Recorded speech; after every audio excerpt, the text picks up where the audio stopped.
চার দেয়ালে মাঝখানে আজ একা আমি থাকি। চার দেয়ালের মাঝখানে আজ একাই আমি থাকি। জীবনে স্মৃতিগুলো চোখের জলে লিখি। জীবনে স্মৃতিগুলো চোখের জলে লিখি। নিঃসঙ্গ জীবন আমার আড়ালে ঢাকি। নিঃসঙ্গ জীবন আমার আড়ালে ঢাকি। মনের স্মৃতিতে এখন আলপনা কি। মনের স্মৃতিতে এখন আলপনা কি। মনের স্মৃতিতে এখন আলপনা কি। মনের স্মৃতিতে এখন আলপনা কি। কাজটা কিন্তু ঠিক হচ্ছে না সীমানা, এর ফল কিন্তু ভালো হবে না। আমার পার্সোনাল কোনো বিষয়ে তুমি ইন্টারফেয়ার করো, এটা আমি একদমই পছন্দ করছি না। ওকে, এটা তোমার জন্য। Thank you. আরমান আসেনি? না ভাইয়া, ও কেন আসছে না? চুপ কর, বেশি কথা একদম বলা যাবে না। আমরা যাব। কামরুল, ও হচ্ছে মৃণাল।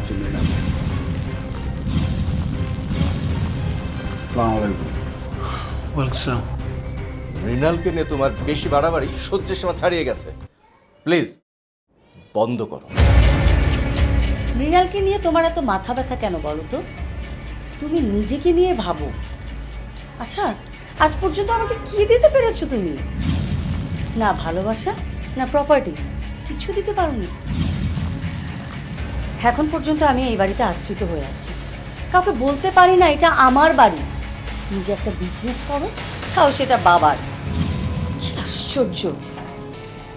আজ পর্যন্ত তুমি আমার কোনো ইচ্ছে পূরণ করতে পারো, শুধু প্রতিশ্রুতি দিয়ে গেছো। আর মৃণাল আমাকে কি দিয়েছে জানো? আমি সব কুৎসিত কথা শুনতে চাই না। শুনতে হবে তোমাকে। তুমি নিজে যা দাওনি, মৃণাল আমাকে তাই দিয়েছে। ওকে আমি যখন যা বলেছি ও তাই করেছে, কখনো না করেনি। তাহলে তাকেই তুমি বিয়ে করলে না কেন? কি দরকার ছিল আমাকে বিয়ে করার? হ্যাঁ, বিয়ে আমি মৃণালকেই করতাম, কিন্তু কেন বিয়ে করিনি ওকে সেটা তুমি খুব ভালো করে জানো। মৃণাল যদি হিন্দু না হতো অবশ্যই তাকে আমি বিয়ে করতাম। তোমার মতো একটা নপুংসককে বিয়ে করে আমি কি পেয়েছি বলতে পারো? সীমানা, একদম বাজে কথা বলবে না। আমি তো বলতে চাইনি, তুমি আমাকে বলতে বাধ্য করেছো। হ্যাঁ, একটা ছেলে আমার জন্য ফুল এনেছে, সেটা দেখে তোমার গায়ে ফোস্কা পড়ে গেছে। এই যে তোমার ভাইয়ের বিয়ে, এই বিয়ে উপলক্ষে কি দিয়েছো তুমি আমাকে বলতে পারো? কেন? আজ তুমি যা কিছু করেছো সব কিছু তো আমি তোমাকে দিয়েছি, এবং সেটা আরমানের বিয়ে উপলক্ষে কেন?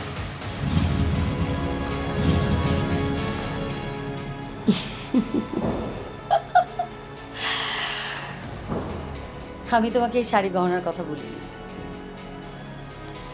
একটা মেয়ের এসব ছাড়াও আরো অনেক কিছু দেবার থাকে, যা তুমি কখনোই জানতে চাওনি। একটা মেয়ের কাছে কোন জিনিসগুলো প্রিয়। মেয়ে? তুমি বলছো তুমি সেই রকম একজন মেয়ে যার অন্যরকম কিছু পছন্দ আছে?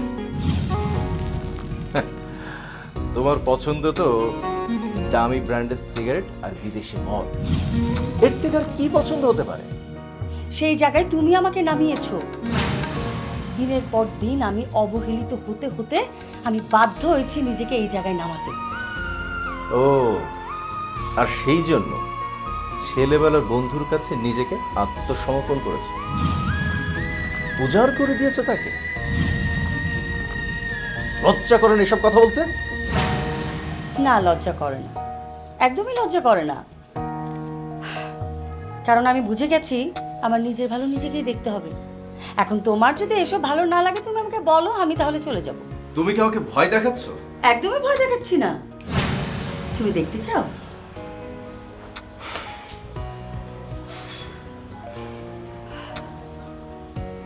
সীমানা, আজ আমাদের বাড়িতে বিয়ের একটা প্রোগ্রাম হচ্ছে, এখন এসব না করলে কি হয় না? আমি তো কিছু করতে চাইনি, তুমি আমাকে করতে বাধ্য করছো। তুমি কেন এভাবে রিয়েক্ট করছো? আচ্ছা তুমি বলো, কোন স্বামী তার স্ত্রীকে পর পুরুষের সাথে এরকম মেলামেশা করতে দেখলে তার মাথা ঠিক থাকবে? আমার মেজাজটা এমন খারাপ হচ্ছিল, মনে হচ্ছিল ওকে অন স্পট শুট করে ফেলি। তুমি তুমি মৃণালকে খুন করতে চেয়েছিলে? দেখো, আমি খুন করতে চাইলে তো খুন করেই ফেলতাম। আমি জাস্ট কথার প্রসঙ্গে কথাটা বলেছি, মানে মেজাজটা এমন খারাপ হচ্ছিল।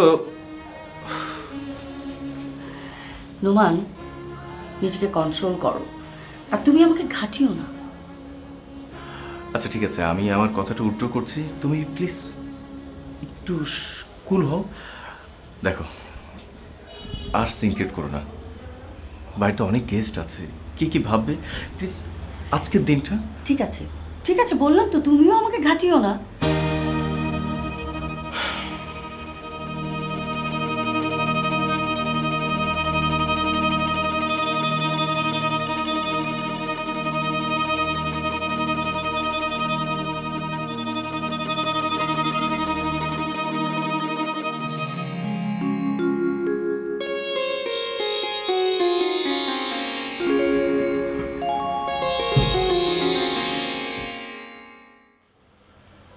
কামরুল, এই কামরুল, আরে জিনিসপত্রগুলো নিয়ে আয়।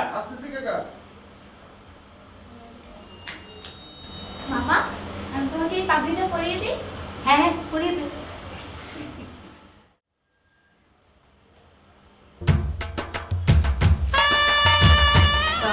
নিয়ম ভালো করে দিন। আসেন সবাই গাড়িতে। চলো আমরা বের হই। আসো আসো।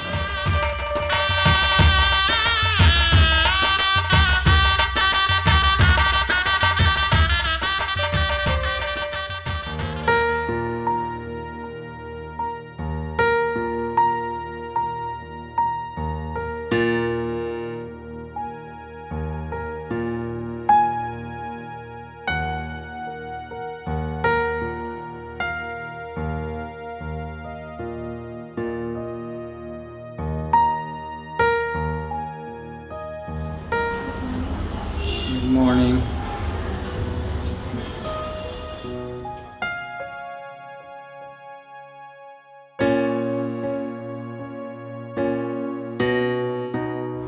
ভাইয়া উঠো, উঠে গরম গরম স্যুপটা খেয়ে নাও। না না, ঝামেলা করিস না, আমি সব কিছু খাবো না এখন। এরকম করো না তো ভাইয়া, জিদ করলে হবে না। আমার ভালো লাগছে না এগুলি, আমি এখন কিচ্ছু খাবো না। ওঠো ভাইয়া, প্লিজ খেয়ে নাও। তুই রেখে দে, আমি পরে খাবো। না খেলে সুস্থ হবে কি করে ভাইয়া? খেতে তো হবে।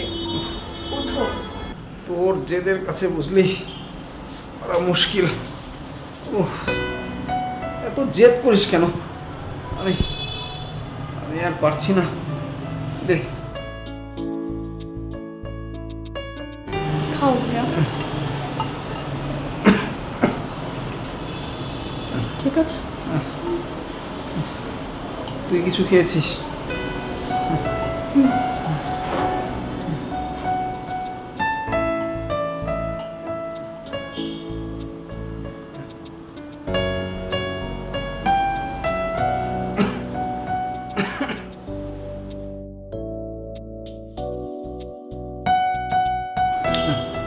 রেখে দে, আর সম্ভব না, না ভালো লাগছে না, রেখে দে।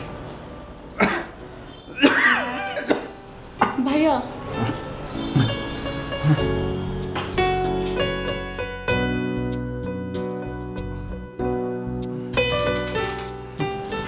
পুষ্প, হ্যাঁ ভাইয়া বলো। তুই আমার একটা কাজ করে দিতে পারবে? কি কাজ ফেরা? আমি মরে গেলে আমাকে মায়া কবরের পাশে কবর দিবে। আমার কবরের উপরে অনেক সবুজ ঘাস বুনে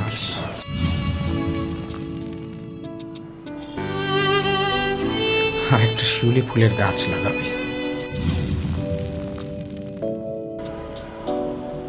এমন ভাবে ফুল গাছটা লাগাবি যেন শিউলি ফুলগুলি আমার কবরের উপরে পড়ে।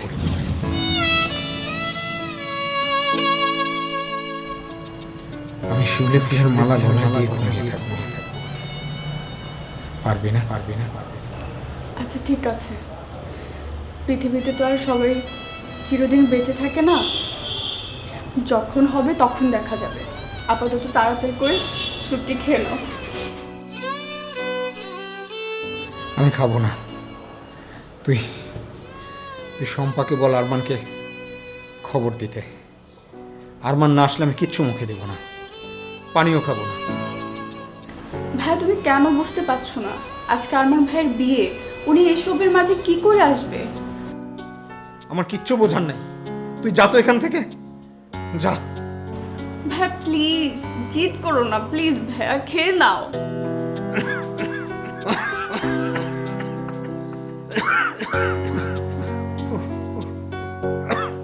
ঠিক আছে, এখনই বলছি।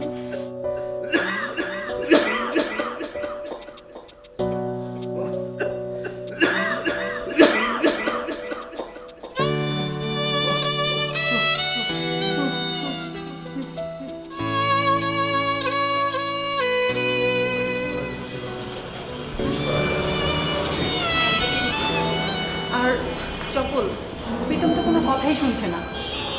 এখন বলছে আরমান যদি বিয়ে থেকে না আসে ও আরমানের বিয়েতে যাবে, ওকে নাকি সারপ্রাইজ দেবে। বুঝতে পারছি না, এই শরীরে ওকে পাগল নাকি? ও পাগলই হয়ে গিয়েছে, পাগলের মতো আচরণ করছে, হাসছে, কাঁদছে, বাচ্চাদের মতো করছে। এরকম প্রীতমকে আমি কখনো দেখিনি আগে। আচ্ছা কি করা যায় বলতো? আমরা কি একবার আরমানকে ফোন করব? আমরা ফোন করি, ও আসলে আসলো, না আসলে নাই। প্রীতমকে বলতে পারবো যে ফোন করে ওকে জানিয়েছি। কিন্তু আমি কি করব বুঝতে পারছি না। আচ্ছা, আমি বরং প্রীতমের সঙ্গে একটু কথা বলি। কোনো লাভ হবে না, ও কারো কোনো কথাই শুনছে না। স্বাভাবিক বিবেক বিবেচনা জ্ঞান বুদ্ধি কোনো কিছুই কাজ করছে না। আপু, ভাইয়া তোমাকে ডাকছি। ভাইয়া কিছুই খেতে চাচ্ছে না, বলছে আরমানকে আসতে বল, ও না আসলে আমি কিচ্ছু খাবো না, খুব জিদ করছে। শুনলি তো, এই হচ্ছে ওর অবস্থা। তাই তো দেখছি, কিন্তু আমি কোন মুখে এখন আরমানকে ফোন দেবো বলতো? তুই একটা ফোন দিবি প্লিজ? তোর কি মাথা খারাপ হয়ে গেছে? আমি ফোন দিব? আমি পারবো না, তুই দিলে দে, না হলে আমি জানি না কি হবে। আচ্ছা ঠিক আছে, যা করার আমি করছি। পুষ্প, তুমি গিয়ে প্রীতমকে বলো যে চপল ভাই ফোন করছে, ওর জন্য তাড়াতাড়ি খেয়ে নেই। আচ্ছা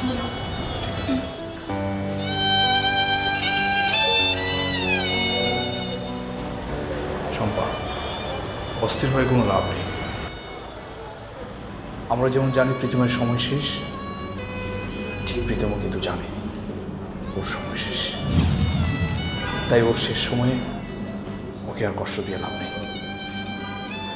আমি এক কাজ করবো, আরমানকে অবশ্যই ফোন দেব। ওর ফ্যামিলির লোকজন কি ভাবলো ভাবুক, তাতে কিছু যায় আসে না। আমি আমার দায়িত্ব পালন করব। স্বার্থপরতার একটা সীমা থাকা উচিত। একটা মানুষ বিয়ে করছে, এটা তো তোকে শান্তি মতো করতে দিতে হবে, তাই না? আর আরমান তো প্রীতমের জন্য অনেক করেছে, আর কত? আরে প্রীতম কি আর বোঝার অবস্থা আছে রে? নেই। এতদিন ওর জন্য তো কম কিছু করলাম না, আর ওর শেষ সময় ওর একটা ইচ্ছা পূরণ করতে পারবো না?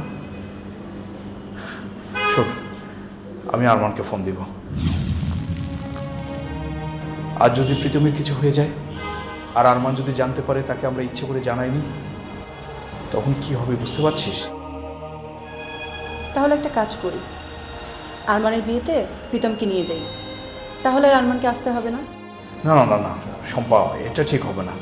ওর শরীরের কি অবস্থা, আমরা যদি ওকে নিয়ে যাই, ওখানে যদি কিছু একটা হয়ে যায় এতগুলো মানুষের মধ্যে, তখন কি একটা পরিস্থিতির সৃষ্টি হবে বুঝতে পারছিস? শোন, আমি বরং আরমানকে জানাই বিষয়টা। আরমান যদি পারে আজকে এসে দেখা করে যাবে, যদি না পারে কালকে আসবে।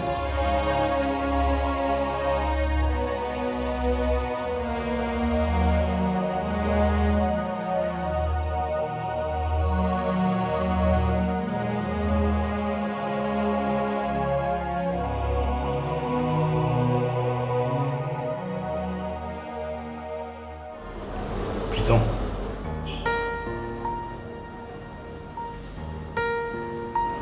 প্রীতম, তুই কি শুরু করলি বলতো? এই সময় আরমান কিভাবে আসবে?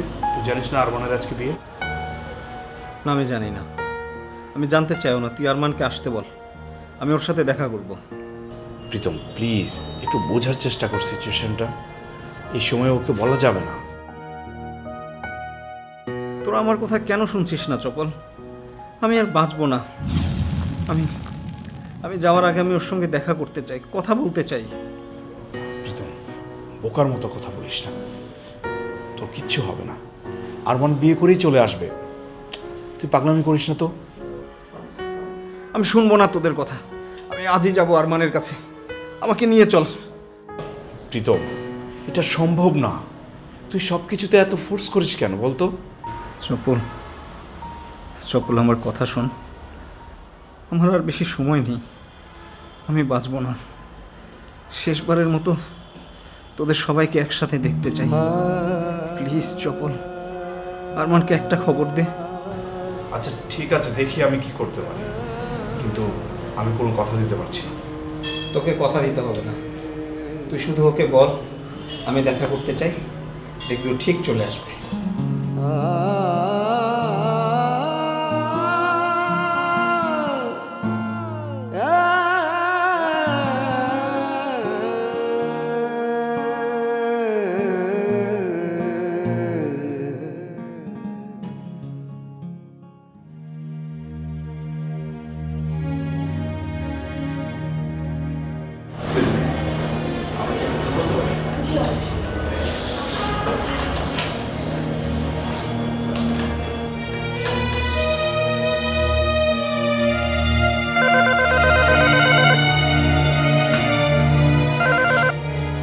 হ্যালো, আসসালামু আলাইকুম। কে বলছেন? কামরুল ভাই, আমি চপল। ও ভাইজান, আপনার জন্য কত অপেক্ষা করলাম। আপনি বিয়াতে যাবেন না ভাই? না কামরুল ভাই, আমি যেতে পারবো না, আমার একটা কাজ পড়ে গেছে। কামরুল ভাই, একটু আরমানকে ডেকে দাও না। ভাইজান তো বিয়াতে চলে গেছে, বাড়ি ফাঁকা, এই জন্য একটু গুছগাছ করতেছিলাম আমি।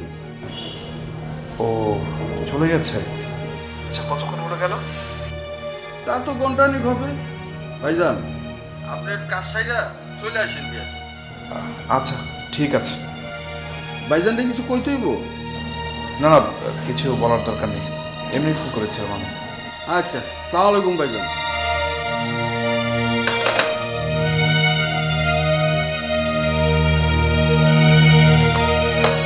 Thank you ma'am.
চার দেয়ালে কি হিংসে।